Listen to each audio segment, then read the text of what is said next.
खुशी की कोई सीमा नहीं है। यहाँ पर हम योगमाया मंदिर आए हुए हैं, महरौली में स्थित है यहाँ पर, और सिद्धपीठ माता का दरबार है। पिताजी के साथ वो माताजी भी हैं यहाँ पर, और बहुत ही अद्भुत दर्शन हुए हैं। माता रानी जी का आशीर्वाद अगर नवरात्रों में मिल जाए तो इससे अच्छा और क्या हो सकता है, और भक्त और क्या उम्मीद कर सकते हैं। तो अपने आप में आप देख सकते हैं कि योगमाया जी का जो मंदिर है, ये प्राचीन मंदिर है और बहुत मान्यता है। दुनिया के हर एक कोने से यहाँ पर श्रद्धालु आते हैं, माता का आशीर्वाद प्राप्त करते हैं। और आज पिताजी ने भी जो दर्शन करे हैं तो बहुत ही आज यहाँ पर एक अलग ही अनुभूति हो रही है यहाँ पर।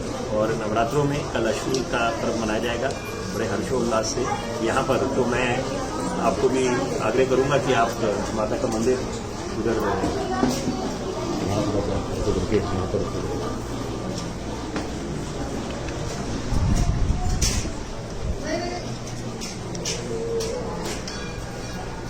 माता की जय माता ऋषि है। क्योंकि कोई भी कार्य शुरू करना हो तो गणेश जी आशीर्वाद से होता है। और यहाँ पर फूल वालों की सैर निकालने की जो रिवायत रही है, जो झंडा है, जो प्रतीक है, वो भी मैं चाहूँगा आप उसको दिखाएं आगे चल के।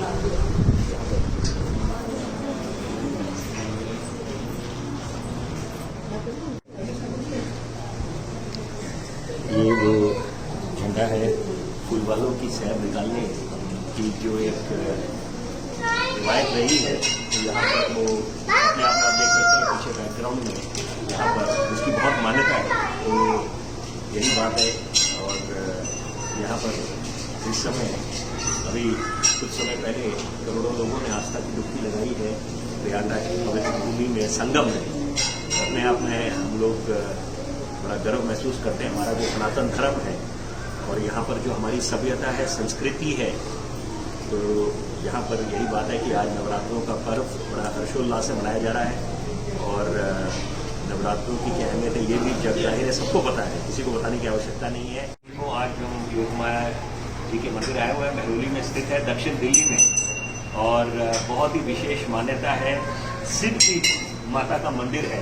यहाँ पर दुनिया के हर एक कोने से भक्त श्रद्धालु यहाँ पर आते हैं माता रानी जी का आशीर्वाद प्राप्त करने, और प्राचीन काल से है। द्वापर युग का जी, द्वापर युग का मंदिर है। द्वापर युग का मंदिर है। तो अपने आप में जैसे अभी आनंद वत्स जी ने जिस बात का जिक्र करा, साथ में संजीव वत्स जी भी हैं हमारे साथ, तो आज थोड़ी सी बातचीत करेंगे। पंडित जी, सबसे पहले तो जय माता की, नवरात्रों की बहुत बहुत शुभकामनाएं। जय माँ योगमाया देवी जी की। और मेरे साथ मेरे पिताजी भी हैं यहाँ पर, और बहुत ही अद्भुत जो अनुभूति आज हो रही है वो शब्दों में बयान नहीं हो सकती यहाँ पर। तो मैं सर्वप्रथम जानना चाहूँगा, जैसे आपने बोला द्वापर युग का ये मंदिर है, तो सबसे पहले आप बताएं कि क्या इसके पीछे का जो इतिहास है वो थोड़ा। ये लॉर्ड कृष्णा की बहन है, कृष्ण जी की बहन योगमाया। कृष्ण जी का जन्म देवकी से जब 8वीं संतान के रूप में जेल में हुआ, तो इनका जन्म गोकुल में यशोदा जी के पास हुआ। जब कृष्ण जी चले गए गोकुल से भी आ गए जेल में। जब कंस आता है वो देखते हुए कन्या है, कहता है इसका विरोध करूंगा। जैसे ही हाथ में लेता है तो ये आसमान में चली गई। जब ये आसमान में गई तो इनके शीश गिरा यहाँ पर अरावली पर्वत पे। ये अरावली हिल है जो राजस्थान तक जा रही है। और middle part of the body जो है, जो भविष्यवाणी हुई थी कि तेरे मारने वाला पैदा हो गया, तो बिजली चमकी थी तो वो बिजली का रूप बन गई। पैर इनके हैं विंध्याचल में, जिसे विंध्यवासिनी देवी कहते हैं, मिर्जापुर के पास है, बनारस जाते हुए। वो भी योगमाया जी है, क्योंकि विंध्याचल पर्वत पे है, इसलिए उनको विंध्यवासिनी देवी कहा जाता है। तो ये मंदिर द्वापर युग का है, कृष्ण जी के टाइम का। और ये विष्णु जी की शक्ति है, मेन शक्ति है विष्णु जी की माया। विष्णु जी को कोई भी किसी राक्षस का वध करना होता था, पहले इनकी माया रखी जाती है, इसलिए इनका नाम योगमाया पड़ा। तो पंडित जी ये समझे हम फिर कि योगमाया देवी जी ने बहुत बड़ा बलिदान करा, मतलब श्री कृष्ण जी को बचाने के लिए।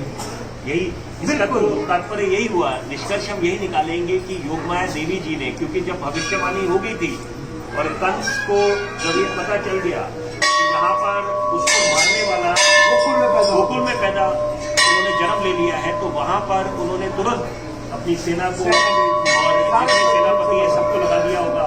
तो यहाँ पर योगमाया देवी जी ने जो बलिदान करा और तो यहाँ पर अपनी मान्यता है, जैसे आपने बताया, ज्ञानपीठ और ज्योतिषपीठ इंडिया में एक ही मंदिर है जो 4 पीठ है, योगमाया। देखिए कितनी बड़ी जानकारी आज मिल गई, आज हम भाग्यशाली। बड़ी जी, जैसे अभी आपने बड़ी अहम जानकारी साझा करी है यहाँ पर योगमाया देवी मंदिर के बारे में, और आपने बताया कि कैसे ये 4 पीठ है, 4 पीठ, ज्योतिष पीठ, ज्ञानपीठ, शक्तिपीठ, सिद्धपीठ, तो अपने आप में इकलौता ऐसा मंदिर है पूरी दुनिया में द्वापर युग का जो 4 पीठ है। तो अपने आप में एक आम आदमी समझ सकता है कि वो कितना गौरव महसूस करेगा, कितना भाग्यशाली महसूस करेगा कि यहाँ पर अगर वो दर्शन करता है और माता रानी जी का उसको आशीर्वाद प्राप्त होता है। तो आपसे संक्षेप में मैं जानना चाहूंगा पंडित जी, क्योंकि दर्शक बड़े उत्सुक हैं जानने के लिए, क्योंकि दुनिया के हर एक कोने से यहाँ पर दर्शक, यहाँ पर श्रद्धालु आते हैं माता का आशीर्वाद प्राप्त करने के लिए, कि योगमाया देवी जी ने जैसे एक बहुत बड़ा बलिदान करा जब कंस को भविष्यवाणी हुई कि इसको मारने वाला ने जन्म ले लिया है इस पृथ्वी पर। तो यहाँ पर आप एक क्या संदेश देना चाहेंगे कि क्योंकि योगमाया देवी जी जैसे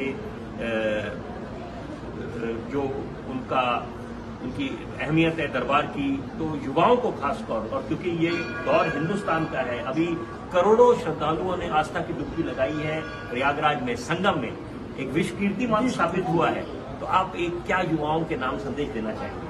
ऐसा है, ये हमारी जो गद्दी है जो है ना, ये साक्षात गद्दी है। यहाँ भगवान स्वयं विराजमान है गद्दी के ऊपर। महाभारत में जब जयद्रथ कसम खा लेता है कि मैं सूर्य अस्त होने से पहले जयद्रथ का वध करूंगा, अर्जुन ने कसम खा ली थी कि मैं सूर्य से पहले जी। और जयद्रथ को वरदान प्राप्त था कि उसको कोई दिन में मार नहीं सकता था, और जयद्रथ ने चक्रव्यूह में अभिमन्यु का वध करा था। ये मेन पात्र था जिसने किसी को भी अंदर घुसने नहीं दिया, किसी को भी घुसने नहीं दिया। तो जब भगवान ने कहा चलो उसका वध तो करना ही है, भगवान अस्त्र उठा नहीं सकते उसके अंदर, तो उन्होंने कहा चलो भाई हस्तिनापुर चलो, योगमाया जी के पास। दिल्ली का एक नाम हस्तिनापुर भी है, पुराना नाम, और इंद्रप्रस्थ। तो भगवान यहाँ सबको लेके आए, पांडवों को इस गद्दी पे विराजमान हुए, और उन्होंने कहा जाइए मैं सूर्य को पहले अर्थ कर दूंगी। तब अर्जुन ने, अच्छा, वो लीला यहाँ रची गई, यहाँ रची गई। क्या बात है, देखिए कितनी अहम आज ये जानकारी मिली है और विशेष अनुभूति महसूस हो रही है इस समय। बहुत खूब। देखिए क्योंकि महाभारत का जो धारावाहिक आया करता था B.R. चोपड़ा जी का, तो वो कौन ऐसा होगा जिसने वो स्वर्णिम दौर या वो जो धारावाहिक है वो ना देखा हो। तो अपने आप में वो जो एक ये जो घटना थी उसका तो हमेशा जहन में रहती है जी।